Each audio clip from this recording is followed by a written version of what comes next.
And this is part of the reason that I'm documenting right now. I'm going through another transition, and I kind of wish I could go back to past Alex.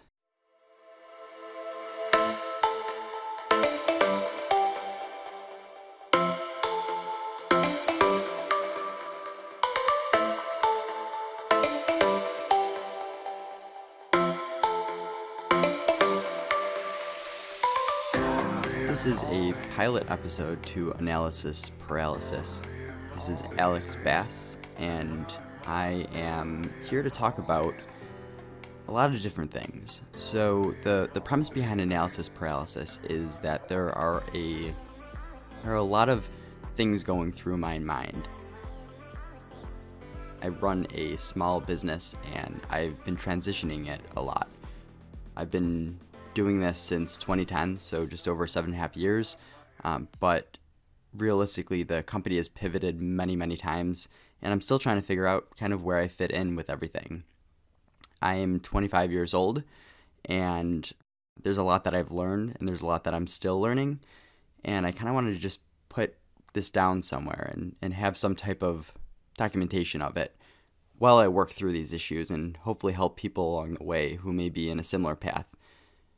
One of the things that I noticed a lot of the time was I would listen to people who were experts or successful, and it always sounded great in theory, and they were able to talk back 10 years prior where they started their thing, but it was always tough to connect with them where they are now versus where they were 10 years prior. So where I'm at is I'm trying to figure it out.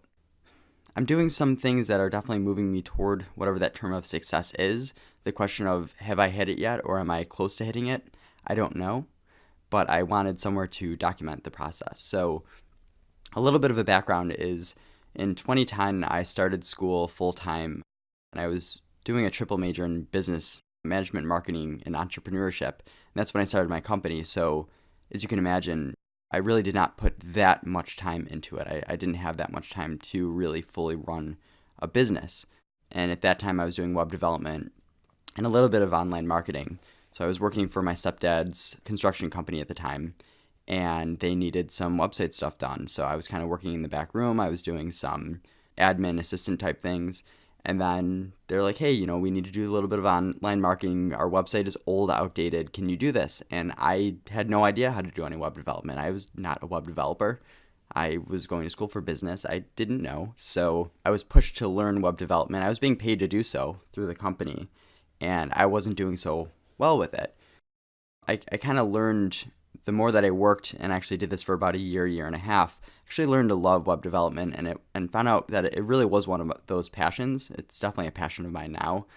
But very quickly I learned, especially in the small business space, web development is very difficult. Companies don't really have large budgets. They don't want to spend $10,000, $20,000, $30,000 on a website redesign. Breaking that question down of, well, why should we do something custom when we can go to Squarespace and spend $1,000 building some type of thing? Like, why should we go with you versus that?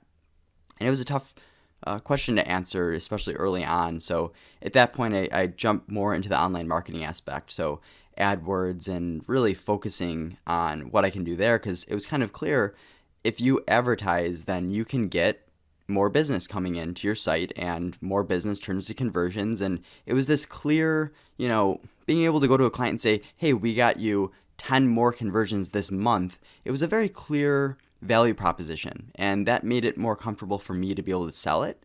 So I kind of worked with that for the next 3 years, doing web development and online marketing, and not doing so well.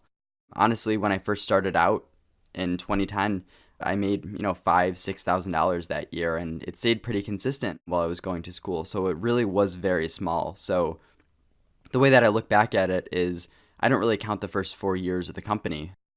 I was figuring out what we were doing, and that's where I kind of transitioned at that point after 4 years more into the IT space. And this is part of the reason that I'm documenting right now.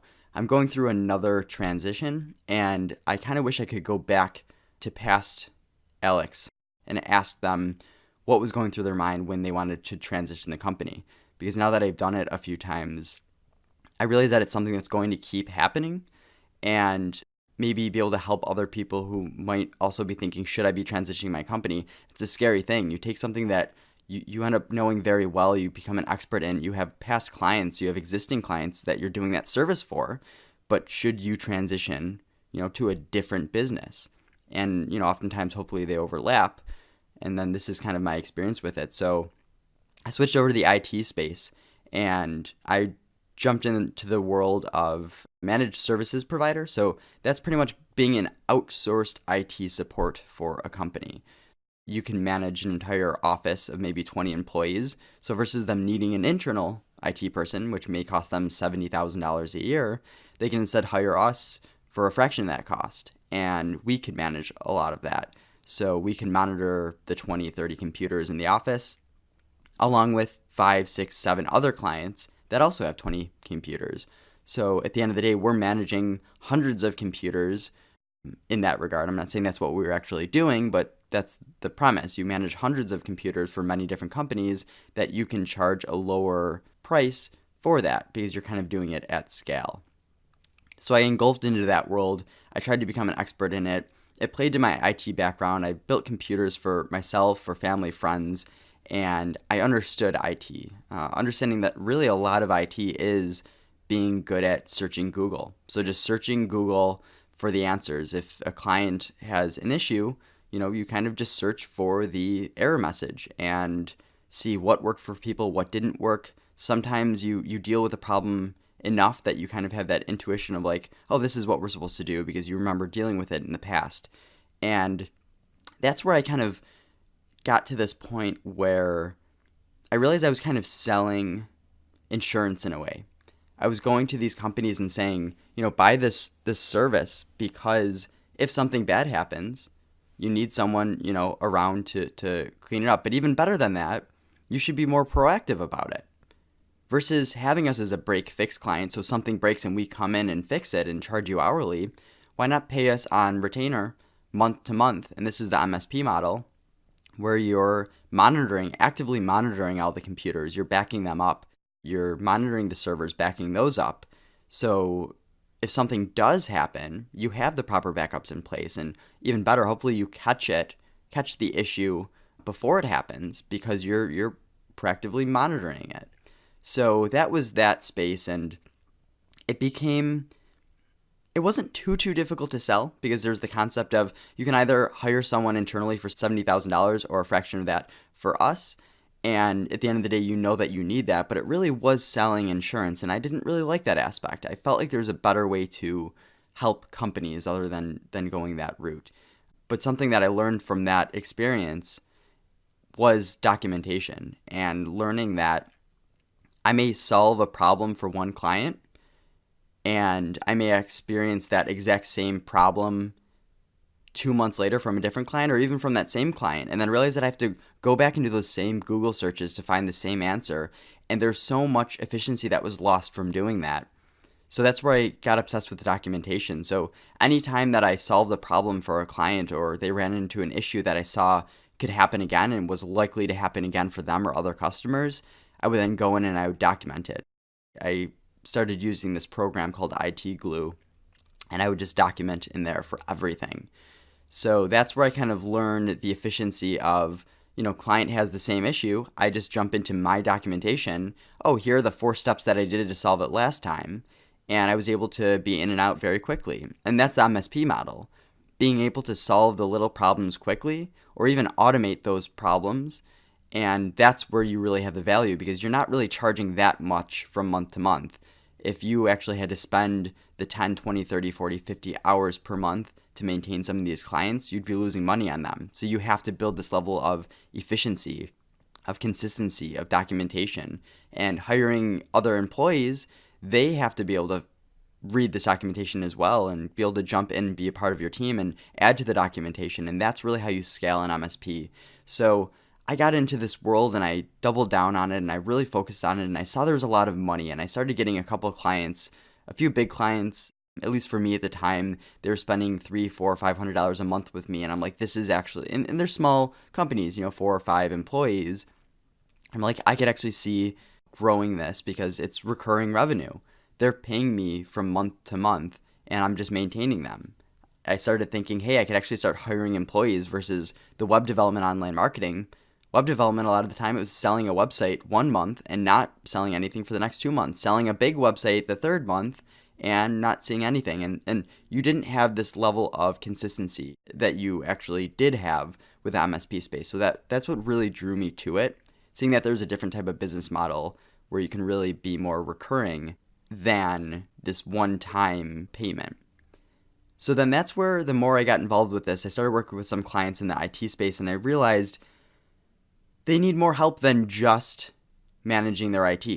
So that's where it started playing to. I was working on my own company, building out an infrastructure, and I started realizing these things that I needed internally. So I needed invoicing software, I needed a help desk because I was dealing with a lot of trouble ticket inquiries, and then I needed a CRM, so customer relationship management, and I would be managing all of my clients within that, and realizing to track new sales opportunities and everything, there needed to be some type of way to do that, how to funnel that.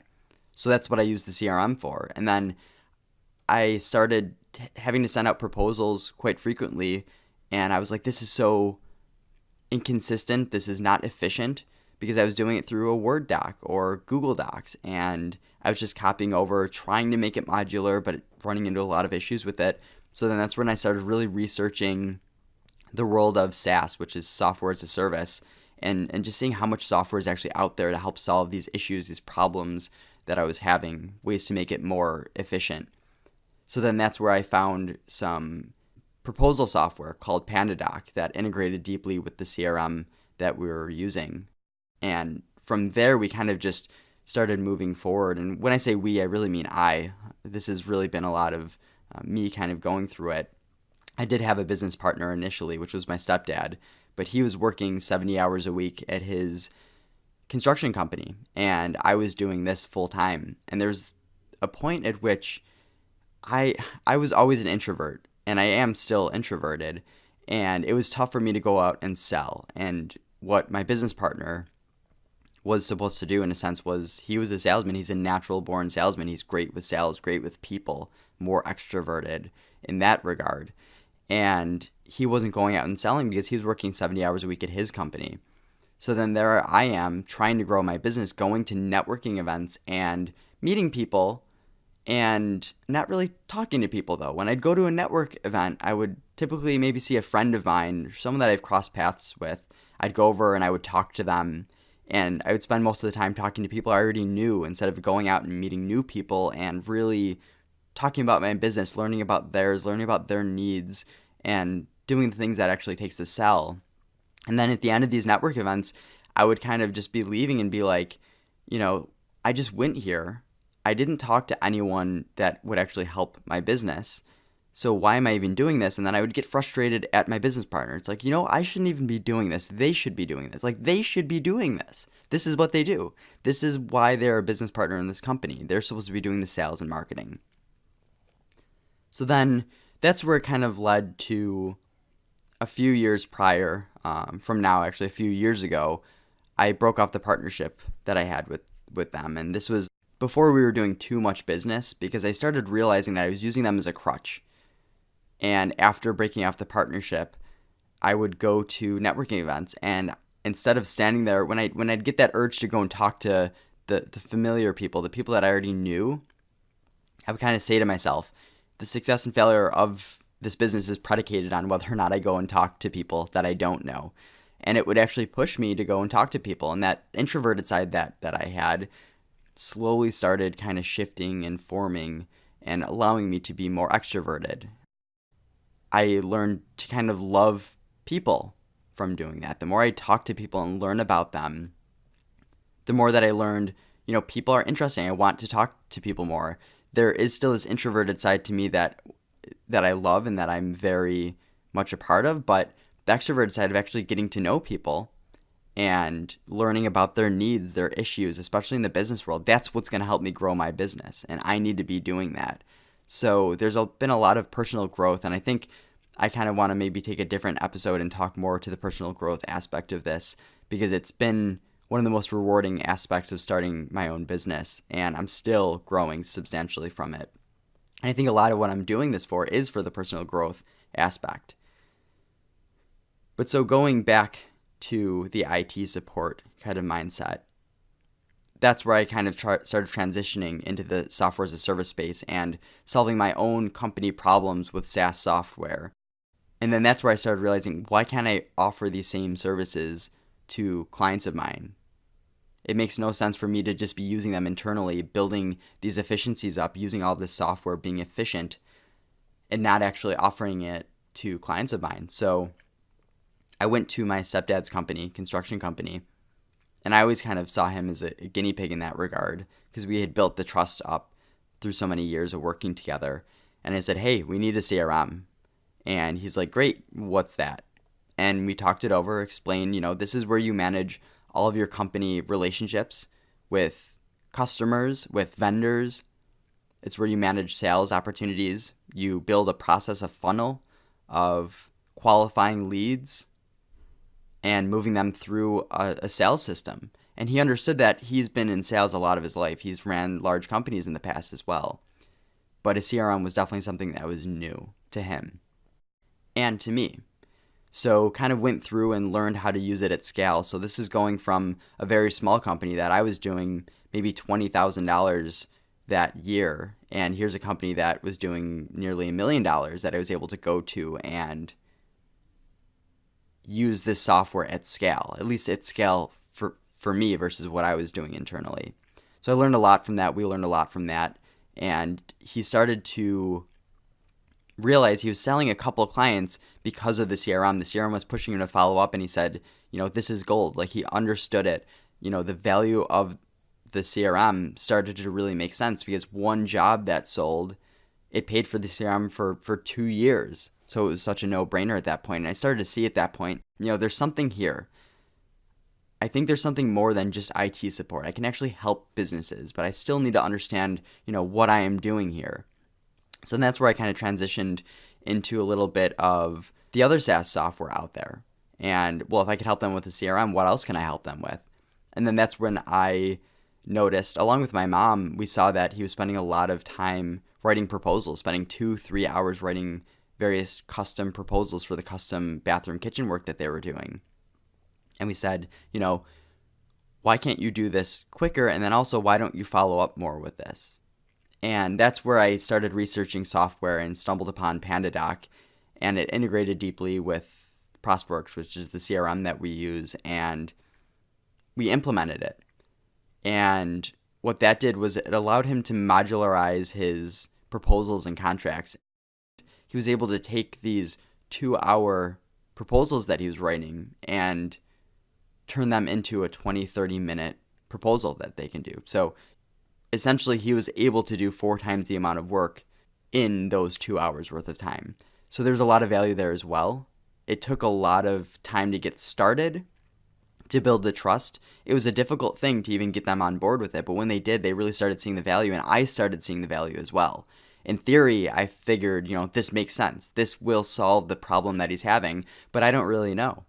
And then we tried it, and it worked. So this is where a little bit of a pivot started happening for my company from the IT space to more of a CRM consultant, a software consultant, and a lot of automation played into this as well. So depending on what stage throughout the sales process, it would trigger automations that would create tasks and assign them to different people on the team. It would trigger emails to go out to these customers that they were working on, and automation played a massive role in this. So that's where I really kind of doubled down on saying, okay, so we do CRM and automation consulting, we do sales consulting, and it really kind of pivoted more out of this IT management space and more over to this consulting and this automation. And this is where I stayed for a while, and really where I still am in some regard. I've kind of been going through one more pivot lately, which I think brings a lot of clarity and ties a lot of things together. And that's really why I wanted to record this right now. I'm going through another transition, another pivot. But I think it makes a lot of sense. And I want this to be in some place to be able to listen back to it and possibly help people. So automation consulting it's a confusing thing. What does that even mean? What are you doing? And I started going to networking events and talking to people, and it wasn't really clear as to what it is that I was doing. And I would even take a few examples of clients that I started gaining traction with and telling them what I was doing for them. And it still never really clicked with people, even understanding truly how a CRM can help. Like, they get a CRM in the sense of what it does, but how can it really help? Why should they actually call to do business with us? And it never really clicked. And the more that I just kind of dealt with this and being confused, I got a few more clients, and I kind of started realizing I think there's a bigger picture here. And talking to a lot of mentors of mine, I kind of learned that what I could be doing here more than just implementing SaaS software is helping develop the business processes that exist for the different companies, because every company has processes that they are doing on a day-to-day basis. And I started learning that internally, where if I'm doing admin and I'm so inefficient at it because my main day-to-day is not admin work, that's something I may need to reconcile my accounts once a month or pay quarterly sales tax. And every time I jumped into it, I was very inefficient. So I started taking that documentation mindset of mine, and I would document the process essentially. And it took, say, paying quarterly sales tax, it would take me 4 hours initially. Then the more I documented, refined it each quarter as I did it, then it started to only take 20 minutes to do. And this was jumping totally out of the admin world and then working on other stuff for the month, the quarter, and then jumping back into paying my sales tax. And it took 20 minutes because I built a process, because I documented it. And I realized that I was actually doing this internally for so long. And that's where it kind of came to my clients, where it's like, you have a lot of processes. You have employees that are doing things. If you have any employee of yours that you don't think is replaceable, you're not putting yourself in a good position as a business owner, because at the end of the day, they are doing various processes throughout the day. And if you have those documented, then it matters much less if you have Bob or Jim or Betsy doing admin for your company. You should be able to build a process that whoever can follow and do that. So if you come into my company and you need to pay quarterly sales tax, you just need to follow this process. And you should be able to do it within 20 to 30 minutes. Your first time ever doing it. It's a very clear, follow the images, follow the process. So there's a lot of value there in terms of time savings. And it also allows you to start building some intellectual property of, what makes a company valuable. And it's the processes that they have. And at the end of the day, you look at these companies like Amazon, and it's not that they sell the best stuff. They're really selling a lot of what other people are selling. And a lot of the people that you're buying from Amazon, they're other companies and they're other people. What they have is a system, a robust system. They have customer support, they have processes in place, and it makes them a force to be reckoned with. And that's really what makes businesses grow, truly, and what makes them be sustainable and valuable. So I've been transitioning more into this business process design, and that does not mean I'm throwing away any of the CRM or automation or IT. I am moving out of web development, online marketing. I don't do that for clients, though I did just recently get a client that wanted to really deeply integrate their web app with the CRM. So then I did turn into kind of web development company, because it serves the purpose of, a larger picture here, the CRM, the automation, and the business process design. So that doesn't mean that I have totally abandoned my past. I think there's a lot of overlap, and a business process is really an over-encompassing thing that may include different software. It may include a CRM. It may include a proposal, an invoicing system, an admin system, a voice over IP system. It may include all those things, and really it should include all of those things. And then how do they work together, and how do you automate once you have a process built? Where can you automate within the process to make it so Betsy or Jim don't have to do this thing over and over and over, because a system can take care of it? And that's where I think there's a lot of overlap here. And I'm really turning more into a process design consulting company. And at the end of the day, what is that? Well, companies have problems. They have difficulties scaling. They have hurdles that they have to get over. And at the end of the day too, they have processes. They have them. If you're a company and you've been running long enough, chances are you've been doing things consistently. You have these sales processes. You have these admin processes. Like, you have these things. You just don't necessarily have them documented. You just don't necessarily have them built in a way that you can hire a new employee and have them jump in and take care of it. And that's what I want my company to be doing. So in that regard, I still get to work with SaaS software. I still get to work in the IT space because IT overlaps so much of it, where we're G Suite partners. And at a core level, what is IT? Well, you think to the email for your company. That's an IT issue. That is, managing it. So I'm still in a lot of these places and I'm still trying to figure it out. I'm pivoting, but I think I've kind of moved to this point at which there's an over-encompassing service that's still focused. I'm not broad. I'm not doing web development, online marketing, all of these different things under the sun. IT complements what the CRM does. And I'm trying to figure this out right now. And I think this is part of the purpose of this podcast, is to not have an answer or I don't even necessarily know if I'm making the right decision, right? But I've talked to mentors, I've talked to a lot of people, and this is kind of where my head is at right now. And I'm thinking about documenting the process just as I do in my work. This podcast is a way for me to kind of document this process, which is the process of building a business. And there's a lot of motivation that I have from these different podcasts of startup podcasts where he documents starting his company into getting investors, into growing it into this multi-million-dollar company called Gimlet Media. And then here I am going more of a traditional route. I'm not looking for investors. I'm not looking to grow this startup and grow very quickly and rapidly. I'm trying to do this more on my own and not look for the VC path. I don't want to sell part of my company. I'm trying to just see what I can do here. So this is just kind of a pilot to this, and I think I'll definitely refine it and find more of a voice over time. I know I went through a lot of things on this episode, but I think that there may be something to this, at the very least, for me to kind of listen back on as I grow and be able to reference things and just have something that I can look at. And if anyone else chooses to listen to it, and if they could gain anything from it or continue a conversation, that would be awesome. That's more than even what I'm looking to do. So what would be great is if anyone wants to jump in and talk, definitely reach out to me on Twitter. You could find my information at Alex H. Bass. And I would love to eventually start bringing on guests and people that are in maybe starting a business of their own and they're trying to figure out ways to scale, and just having a conversation around business process, because there aren't a lot of companies that are talking about this. There aren't a lot of podcasts talking about this. There are podcasts talking about businesses and startups and venture-backed funding. There's more than enough of that out there.